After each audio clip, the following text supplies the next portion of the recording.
3/4 out of these men do not like their wives. Orion doesn't like Lauren. I do not think Austin likes Becca personally. I don't think he likes her. And we know for sure, without a shadow of a doubt, Brennan does not like Emily. Lauren almost got read down. She almost got read down because why are you trying to beg this man? He don't want you, sis. He don't want you. He is all but telling you he does not want you. On top of the fact that if, let's say, Orion would have stayed, right? Would have wanted to work it out. You were setting yourself up for a lifetime of him doing this to you. A lifetime of him wanting, like stringing you along, leading you on, dragging you for filth every chance he got. So now we have three couples. Married at First Sight, season 17, episode 8, Divorce, Prayers, and Spider Scares. Like, surely y'all could have did a better title than this. But, all right. I'm Tammy. This is Tammy Talks. We are gathered here today so we can talk about these couples, okay? If you are brand new to the channel or a returning viewer that is not yet subscribed, please do me a favor and hit that subscribe button. We have a goal over here with the Tammy of reaching 20,000 subscribers by the end of the year. Super close, under 600 now, okay? So if you've been watching me for, some time now, do me a solid, hit that subscribe button. If you are subscribed, make sure you guys thumbs up the video because that'll push this video out to everybody else, all right? So let's get started, y'all. One video again this week because these couples are all boring. So, it's not giving, and I don't want to, ramble to stretch the videos out to, 10 minutes for each couple. So, one couple again, y'all. Let's start with Becca and Austin. So they are at the apartment. Everybody's moving in. Really nice apartments. I loved the floor to ceiling to floor wall windows. Absolutely loved that. They had a nice little view. Awesome sauce. So they are talking about how they want to bring their own plants, their own board games, their N64. Got to be your N64 because my site. Y'all want to bring stuff from home. We got it. So they talk about doing chores. They both agree that, you clean up after yourself and then you kind of help out where stuff needs to be done. Great. He said that he's going to be, doing the garbage and the recycling and different things like that. So understandable. We take a little trip. Becca goes to see Austin's place. So we knew Austin had a roommate, but I thought he was in an apartment. Austin's in a house. How you in a house with a room? Austin is in this house. The way he had all these caps all over his wall was very much given 13. I have a brother. I have an older brother, 2.5 years older than me. And when we were growing up, my brother would have his hats on the wall like that when he was 12.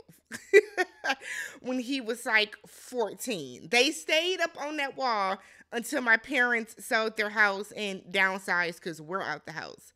But okay. I didn't like it, but it's okay. She goes and looks at the bathroom. She said the bathroom is clean enough for her, up to her standards. She then asks him, how often does he wash his towels? And you know what's crazy? I was on Twitter, and people were asking, why would she ask that? Now, that's a real-ass question. That's a real-ass question. How often do you wash? How many times do you use your towels before you decide it's time to get a new one? That's a very valid question because everybody does not have the same type of cleanliness about them that others do. So she said that she washes weekly. Standard, okay? He said he does laundry once a month. I said, you're lying. You do laundry when you run out of clothes. You can look at Austin and tell that once a month is wild, okay? Maybe I am fortunate. My washer and dryer is right there, okay? I have in-unit laundry. So I have always had in-unit laundry. So it could be something that I just take for granted. But Austin, you got a house. So I'm sure there's a washer and dryer in there somewhere. Once a month is disgusting. So you just got these towels sitting in filth? That makes me think that you use your towels for a month, Austin. But okay. They then talk about like how are they going to live after decision day. He said after decision day, provided everything goes well, you're not gonna want to move in here with me and my roommate. So he said that he thinks they should live separately while they finish up their leases. She was like, well, my lease is month to month. Girl, why are you overpaying like that? Month to month is so expensive. Unless Becca is like living at, maybe she's like renting a house or something. We didn't get to see her place. Keep that in mind. But why are you paying month to month? My rent here, if I were to go month to month on my lease, it would go up like $300 or $400. Okay, girl. So she was like, well, no, we should move into my place until we decide to buy something. And he was like, oh, yeah, I guess that makes sense. He don't like her, y'all. I'm telling y'all. I think Austin, and I don't want to say I don't think he like takes pity on her, but that he does not see it for her for the long haul. I personally don't think he does. So we then get to Pastor Cal coming over. They have not consummated yet. They want to, they just haven't. If y'all wanted to, y'all would have by now. So, okay. Pastor Cal said that, the whole religion thing, and this kind of like shocked me because you a man of the cloth. Pastor is in your time. That's what we call you. We call you Pastor Calvin, okay? But Pastor Cal is no. We remember y'all. She is agnostic. He is Christian. Pastor Cal was like, well, what do you think is meaningful and what describes your religion, something to that effect. And Austin was like, God's love is based around love. And she says love as well. And he's like, see, as long as you're, living, with kindness and gentleness and you're not out here, living and acting a fool, basically, then it should work. And I'm sorry, but I beg to differ. I am a Christian, right? I have said that before numerous times on this page, okay? Me and God, we like this, okay? So I am never going to not say that. I cannot and will not date a man that does not believe in God. Now, because I'm Lutheran, if you're non-denomination, if you're Baptist or anything like that, that's fine. But you got to be a Christian. That is just me personally, right? So the fact that Pastor Cal was like, as long as y'all are, believing in something, it's fine. I'm kind of shocked at him being a pastor saying that because it's not that simple. It's just not. What happens when y'all do have this baby that she really don't want? Are you going to get the baby baptized? Do you get the baby christened? You know what I mean? Like, it's a lot of different things that I was just very shocked at Pastor Cal when he said that. So I cannot believe but whatever. So then they talk about children, and she said that while she does not want children biologically, if her partner does, she's okay with having them. The way Pastor Cal looked at her and was like, because I want you to be real and say you don't want kids. They then go on to say that they have love for each other. They love each other, but they are not in love with each other. And Pastor Cal was like, well, how do you guys know? Because it's been 7 fucking days, Calvin. That's why. It's been 7 days. That's how I know I'm not. I just met this person 7 days ago. Next couple. Because I feel like Pastor Cal was just really doing the most for no reason. So we get to Emily and Brennan. So they arrive at the apartment. Emily's excited, right? I like Emily. She has a nice bubbly personality. She seems like a good time, right? You need to go get that hand checked out. But she seems like she's just a very carefree type of person. She seems kind. That's what it is. She seems like a kind person. She's walking in. Oh my God, this is great. Look at this. Look at that. Oh my God, a nice bed for us to snuggle on. The couch is awesome. And he's like, yeah. Yeah. And I'm like, see, I can't do Brennan. So they're sitting on the couch talking, and she's like, I want to make sure, because we've never lived with, partners, that we address things head on. We don't let things fester. Like, if I'm doing something, let me know. So he's like, you're going to work from home? And she was like, yeah. He was like, here? Yeah, fool, here, where I live at, where you should be living at too. He said he's going to take his morning car here, then he's going to go home. I was like, home. He then goes on to say that because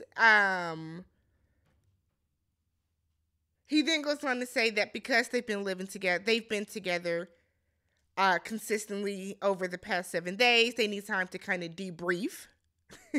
They need time to debrief and, get some time apart, reset, and they can reconvene in a couple days. He's going to take it on back to his apartment or his house.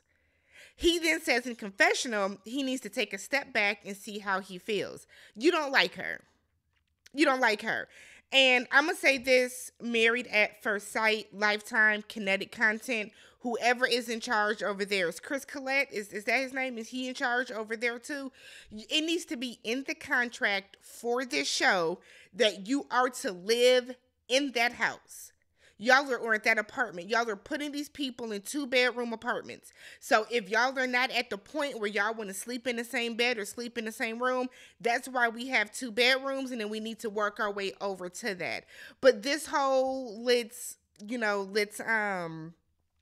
I don't want to move in and all the other type of stuff. Y'all are ruining your own show by making these people do this. If that person is not fearing for their safety or fearing for their life in some type of emotional, physical abuse or whatever the case, they should have their ass in that shared apartment. Like, I'm tired of this. Every season, we get somebody that doesn't want to move in, and y'all make it seem like it's okay. It's not. Married at First Sight. The show was on its way out. Like, let's be real about this. The show was on its way out because we are so far off the beaten path at this point. So, I guess the next day, she goes to Brennan's house. He done cooked himself breakfast. He's wiping off his skillet and stuff. She comes in, and she's like, oh my God, like, okay, I like your house. This is nice. I like that green couch and this. And he's like, He showed and leave himself no space between his bed and his TV stand, did he? I said, you shuffling to get through there, ain't you? My God. Big ass TV stand in there. It was uncomfortable to watch. It was painful to watch. I feel bad for her. There's nothing worse than watching somebody do everything they can to force a conversation and the other person is just being rude. Whether you are physically attracted to this lady or not, it costs you absolutely $0. Yen, nil, pesos. Zero of all that for you to be nice to her. She compliments your couch. Nigga, say thank you. I like your green couch. Oh, thanks. I got this from, I don't know, Coders, from the Steinhoffers, from the Wayfair. I built it myself with some fabric. I mean, like, I can't stand rude people like that. I cannot stand rude people that just don't speak. Why aren't you talking to her? So they're in the kitchen, and she's talking about how she likes how open the kitchen is and how it's not like a true bachelor pad and all this type of stuff. And he's just like not even making eye contact with her. So she's like, so, how has it been? And he's like, great. He said, it's been nice having this time to himself, and they can reevaluate in a few days when they want to move in with each other. She wants to move in now. She don't need to reevaluate nothing. He's not even looking at her. Pastor Cal comes over later, and he was like, this looks nice. Don't look lived in. I said, because it ain't. So Emily is like, yeah, we're just, we didn't feel the need to rush to move in. No, that's not true. Brennan did not feel the need to rush to move in. So Emily is like, we're just in 2 different places right now. She starts talking in circles. Pastor Cal says, stop being nice and start getting real. Okay, words? Shout out to the real world. They should bring that back. I would have a time doing that, but okay. So Emily is like, well, I know that he liked me on the honeymoon. I don't know if he still likes me. Brendan said that he does not feel a romantic connection. He didn't really feel one on the honeymoon. And I guess whatever he was feeling, a little bit of it started to dissipate as the days went on. So Emily thinks that there is something there, but she just needs emotion from him. And Pastor Cal was like, what do you need more of? I'd have been like anything, a smile, a smize, a grin, a shrug. I need something from him. So he said that he wants to be able to gravitate towards her.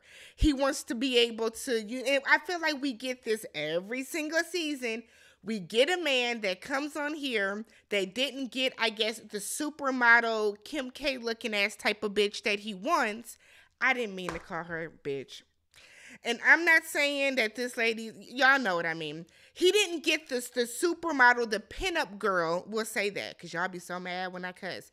The pinup girl physique that he wants, the hourglass. So because he didn't get that, he does not know how to have a natural attraction to a actual person. That's what it seems like. So he's like, I can put my hand on her knee. If I want to touch her leg, I'll touch her leg. I'll touch her. And it's like, what are you talking about? What are you talking about, Brennan? Oh, big cheek ass having, oh, he just gets on my nerves. So Pastor Cal is like, it sounds like you put a goal, an endpoint on the emotional connection and intimacy, and it's not going to be the same as when you just out dating as now when you're in a marriage. Pastor Cal basically said you're self-sabotaging, my guy. So he then asks, is there something about her you are not attracted to? Brendan said, no, not doing that. I said, so yes, that's the answer. He's not attracted to you, sis, and I hope you clocked that right here, because that's what he's saying. Because if he was, it'd have been like, no, I'm super attracted to her. So he goes on and he's like, no, I have this amazingly, this amazing woman, and I'm like, oh, but you ain't say amazingly pretty. You didn't say she was gorgeous. You never said you're not attracted to her. But the real reason is why. That's the thing, because Pastor Cal wants to know, are you giving a Ryan and it's because, she got red hair? Is it like, what's tea? Why aren't you attracted to her? What is it about her that is keeping you from being physically attractive? It's because sometimes, and like, I typically hate,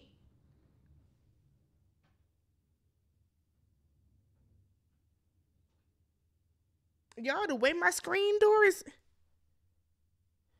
It's so windy, my screen doors move. Okay, so it's like it could be something as minuscule as like the height.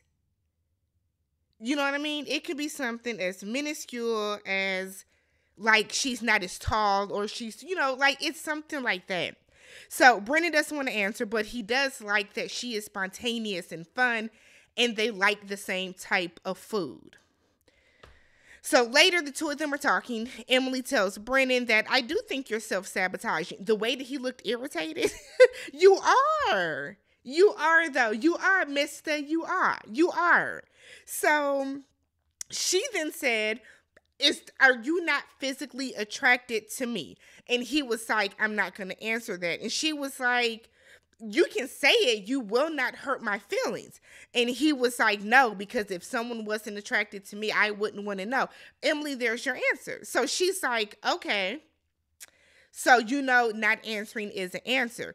And he was like, no, it's not. Yes, it is. Yes, it is. So now she's up in the confessional and now she's crying because as beautiful as you might think you are, as bad a bitch as you might feel, nobody wants to be told that they're not attractive to another person, let alone your husband, okay? But again, y'all had to have known this is going to happen when you come onto this show.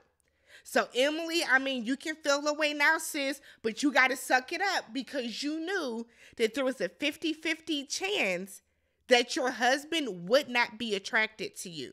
You know why? Because he's a stranger. Okay? So we then get to Claire and Cameron. They actually spent the night in the apartment. Shock, shock.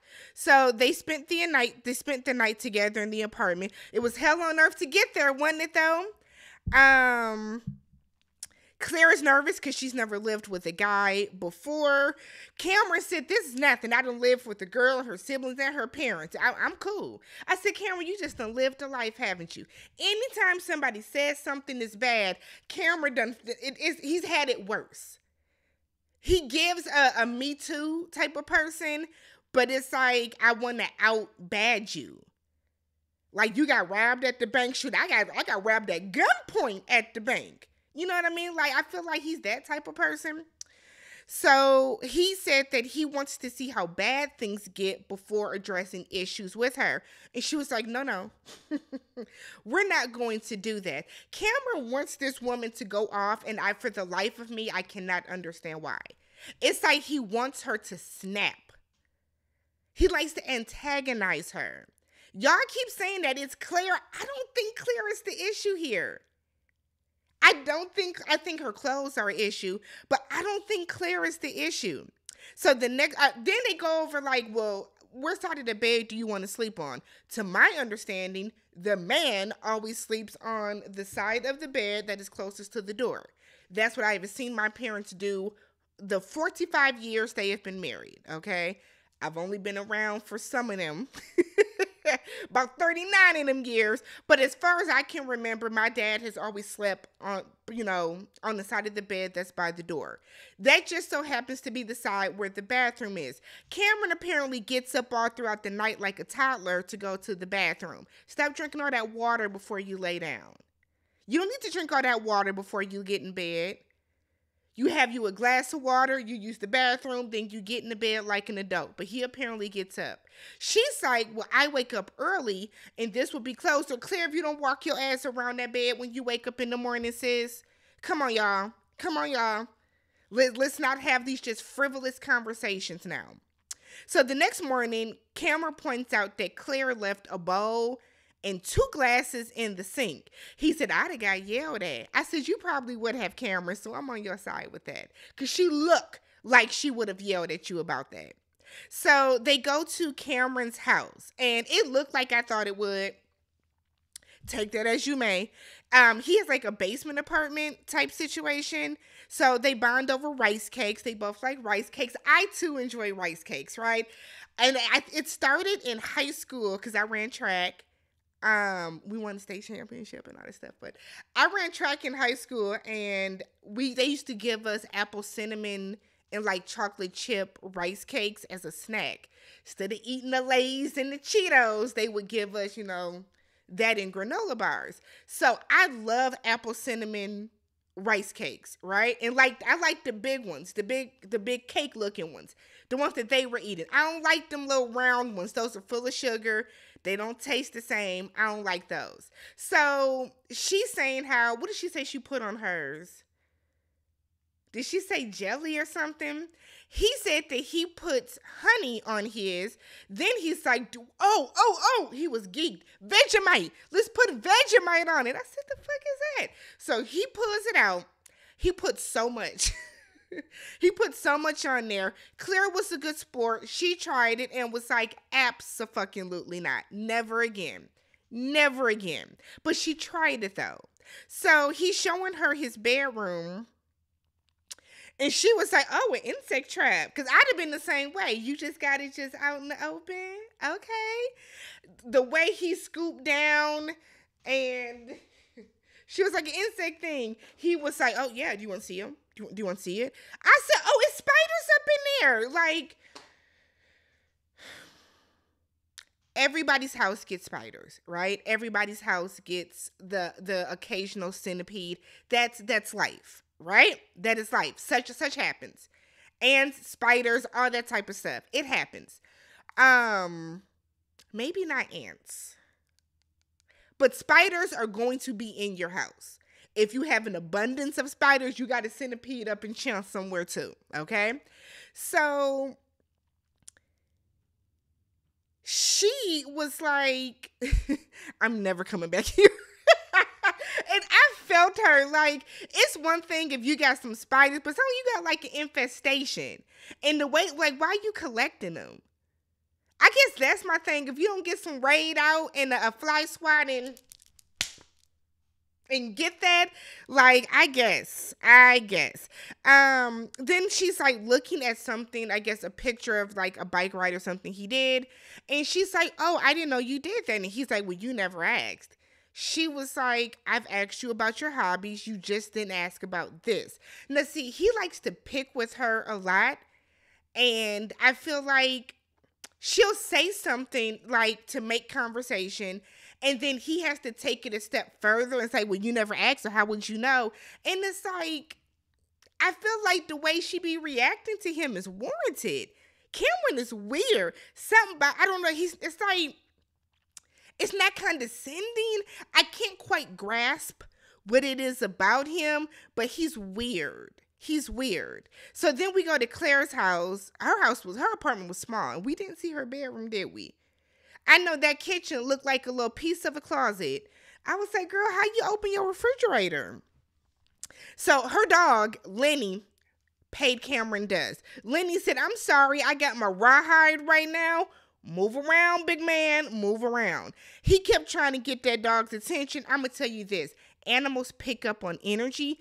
Animals pick up on your personality. Animals pick up on your aura. Okay? I have never went by somebody's house that has a dog and the dog has paid me dust like that. Animals pick up on stuff like that.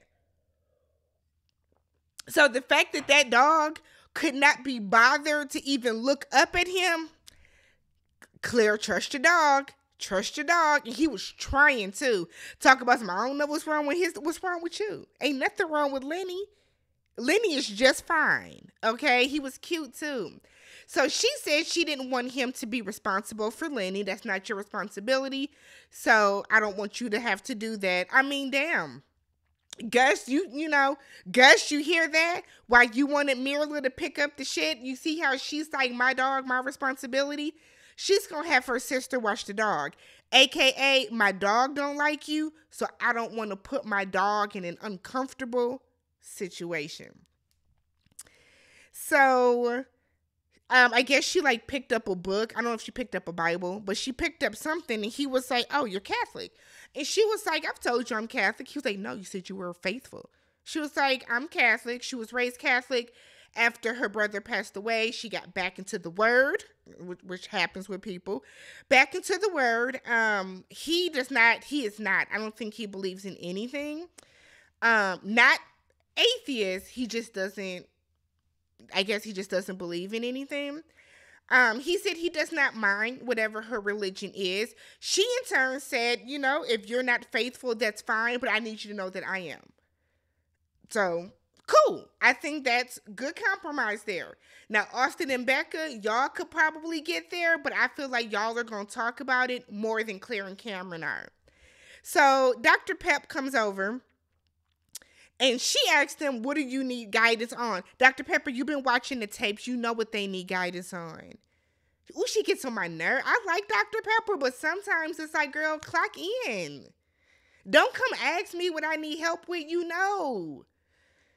Nonetheless, Cameron said that they struggle with building a comfortable space for intimacy. They then talk about religion. Cameron was raised Christian and got kicked out the church at 10 for questioning something he was not supposed to. It's something dark about Cameron. There is something dark about that little boy, or dark about him that I think started as a little boy.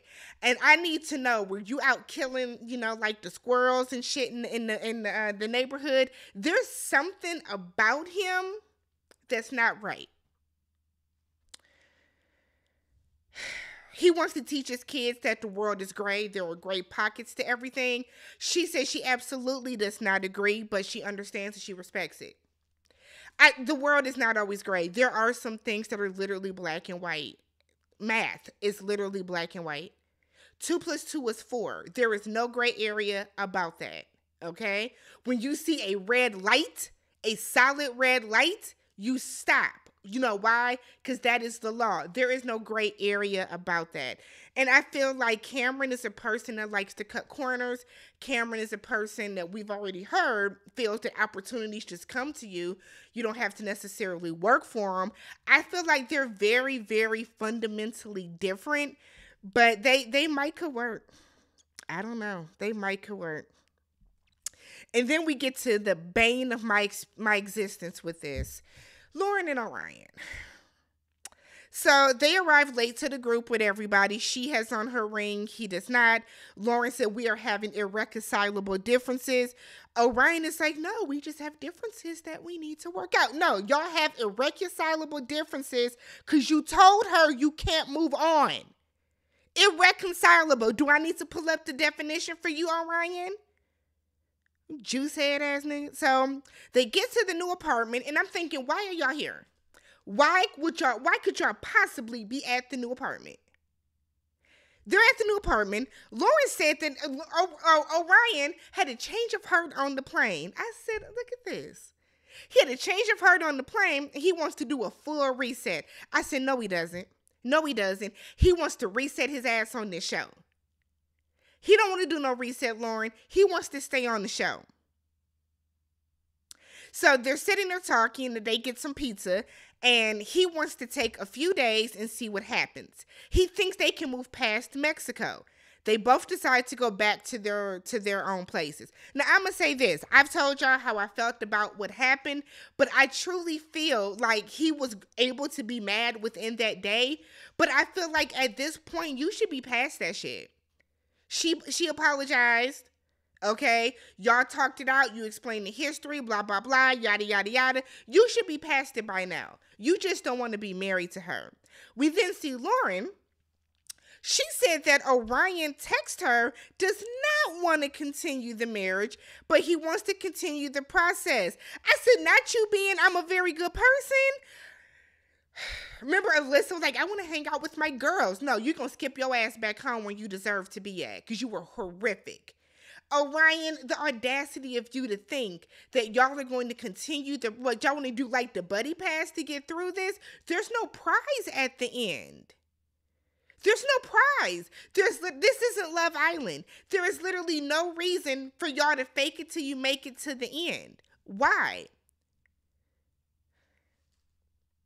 Dr. Pia comes over, and I like Dr. Pia.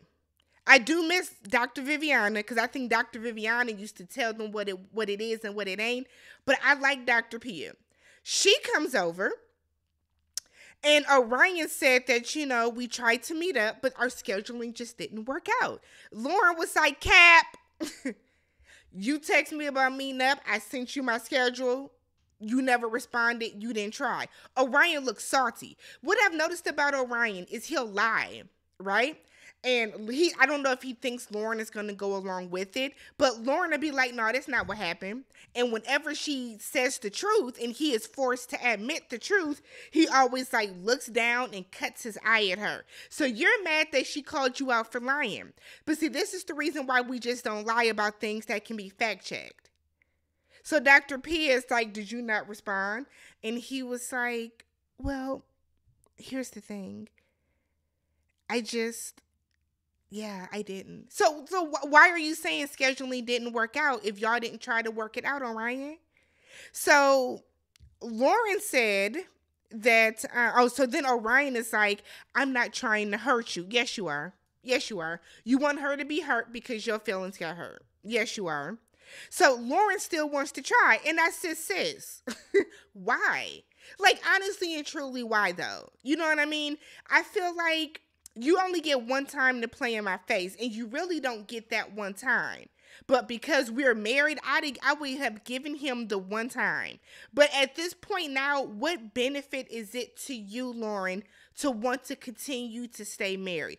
They should have matched Lauren with Michael. That's what they should have did. So Lauren is like, you be going back and forth. You're confusing. I never know what you're trying to say. He said that I did say I wanted to focus on the future, but that didn't mean you or us together. I said, damn, what a burn. So when Orion said, I want to focus on the future, he meant I want to forget about you and forget about this, and I want to go out and live my life like the bad bitch that I am. That's what Orion was saying. Okay. So, he wants a divorce. Point blank, he wants a divorce. He said that even though they have chemistry, he is heartbroken from the honeymoon. Now, I don't want to, tell you how you should feel, right? I try not to do that. If somebody feels a way, I really try to acknowledge and own and let them feel how they feel, but you are dragging it, Orion. You were not fucking heartbroken by this. She made a tasteless, cruel, irresponsible joke and laughed in your face about it. She should not have, okay? But you're not heartbroken from that. You're not. You're just not. So he then said that they can't get past things because of how she reacts. And I said, okay, let's get somewhere. He said that whenever they talk about things or she overhears something, she goes 0 to 100. And Lauren is like, that's fair, but it's not. I'm reacting to an act. So the act came first. And I said, Lauren, you have to take accountability because you heard him talking to someone else and said that you failed the marriage. You chose to go over there and show your ass and take the ring off and scream you wanted a divorce. So as much as I feel that 75% of this is Orion's fault, you do have to own the 25% part that you played into this. I feel like there are so many people that like to say, well, it was just the reaction. Reactions have consequences too, sis. He wasn't even talking to you and you went and wigged out. I'm sorry, but Lauren does give the vibe that just from what we've seen, I thought Lauren was extremely annoying during the conversation with why is sex off the table? You did go 0 to 100. You badgered him and hammered into him until he gave you an answer that he thought you wanted to hear. When you could have left it at he wants sex off the table and y'all could have revisited it at another time when emotions weren't so high about it. So Lauren, you have to own that. You have to own that. I feel like so many times as people, I'm guilty of it myself. Guilty of it myself. Somebody come talking to me crazy in the comments, I talk crazy right back to you. And I'm always like, well, they said it first. And it's like, no. Just because there's always an act in the world, right? Everything that we do is an act. This video is an act. Your comment is an act. You choosing to watch it, even though you don't like me, is an act. So whatever happens as the reaction, you still have to own. If somebody comes up and pushes you, that is an act, right? If your initial reaction is to push that person back, valid, you're fine within that. But if that's what the cop sees and the officer only sees you pushing the person back and you get arrested, you have to own that act. And I think that's the part that Lauren is kind of missing. You know what I'm saying? If that makes sense. So Dr. Pia then said that they have not had enough time to get to know each other. So she suggested they start fresh and start over and move on from the honeymoon. Lauren said that she does truly forgive him. Orion said, I don't know. You don't know what? You're not sure about what? It's either you forgive somebody or you don't. So Dr. Pia said, I guess I don't understand your rigidness to providing grace to her. And if I never hear the word grace again, my goodness. So Lauren then asks, do you just not want to be with me? And it won't hurt my feelings if you just say that. Orion said that he has lost all romantic interest because of what has happened on the honeymoon. I don't think that's true at all. I don't think that's true at all. I think Orion never had romantic interest. I think he never had romantic interest. And the fact that she said what happened on the honeymoon, I think that was just strike 2. I think strike 3 came when Lauren wigged out and screamed she wanted a divorce. So he probably said, fuck it, I want a divorce too. And that's what happened. That's what I think happened. So Dr. Pia said that Orion is trying to control the situation, and he was like, "No, I'm not." And she's like, "Yes, you are. Yes, you are. You deciding right here, right now, that you cannot forgive this woman. You cannot try to move forward. That is you trying to control the situation. And you know that because you have issues with the matriarchy and issues with a woman controlling you. The simple way to get out of that, Orion, is to move your stinking old ass, weird ass, broke ass out your mama's house. And then you won't have to deal with the matriarchy hovering over you and telling you what to do." Add in the fact that this is a brown-skinned black woman, he said this black heifer ain't gonna tell me shit, and y'all can't tell me nothing differently. Orion does not like the fact that Lauren is strong and Lauren speaks her mind and Lauren does not back down from anything. Lauren talks at him, not to him. I've said that before too. He doesn't like that.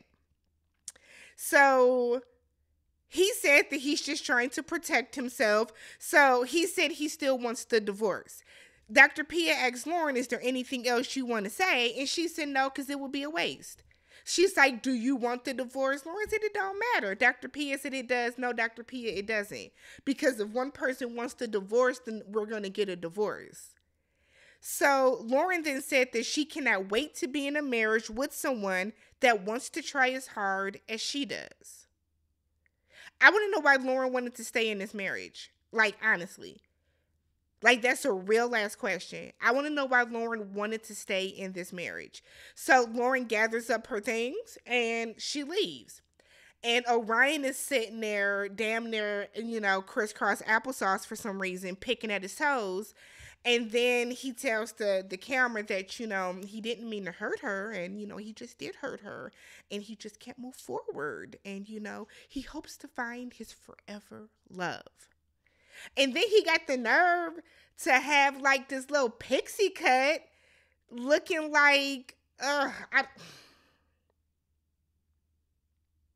we are down to 3 couples, y'all. We are down to 3 couples. We are down to 3 white couples. Not a hint of diversity left on this cast. It's very vanilla. It's very mayo. And I'm saying that because they're boring. None of these people have personality. Not one Becca is the closest we got to having personality. But she's also very woe is me too. There is no pizzazz on this cast. No zhuzh, if you will, on this cast. We're going to see what we can do the rest of the season, y'all. If you haven't already, don't forget, thumbs up the video. Subscribe to the channel if you can. Leave some comments down below. Y'all been getting real beside yourself with how y'all are talking to me.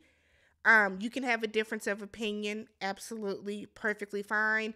Don't come in the comments telling me I'm stupid.